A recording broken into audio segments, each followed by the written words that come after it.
What's up guys? Welcome back sa aking YouTube channel. So pag-usapan natin itong isang 1 peso USPI. So kung bago ka guys dito sa aking channel, click nyo na yung subscribe button at saka notification bell para updated po kayo sa mga videos na i-upload ko. So ngayon guys, itong 1905 na 1 peso is may halo po itong silver. Kung di ako nagkakamali guys, is 90% silver po ito. And mas malaki po itong 1905 compare po sa 1907 onwards. So 1903 to 1912 po kasi itong 1 peso US Philippine coins. And yung mga maliliit po or small peso na tinatawag is from 1907 hanggang 1912. And itong 1905 guys, isa ito sa medyo mataas na big peso, no? Kasi ang medyo mura po na big peso is yung 1903. Itong 1905 guys, yung iba po, ang selling po ngayon is mga around 5K, 4-5, mga ganun po. Pero ito kasi guys, meron itong parang variety.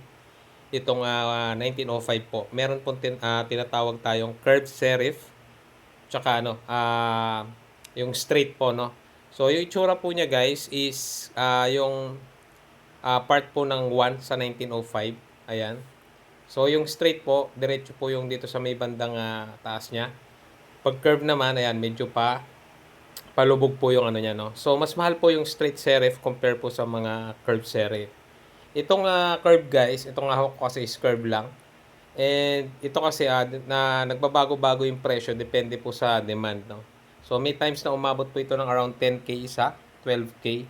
Pero sa ngayon guys, more or less mga nasa around 5K or less than 7K po. Pero depende pa rin naman guys yun sa kondisyon ng barya, no? So, yung mga straight serif naman guys, syempre mas mahal.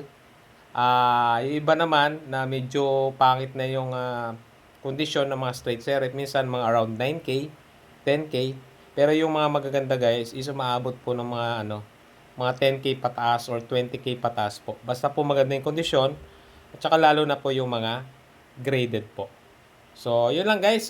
Share ko lang po sa inyo yung presyo nitong mga ganitong coins. So, 1903 to 1912 po yung mga ganitong coins natin na US Philippine coins na 1 peso.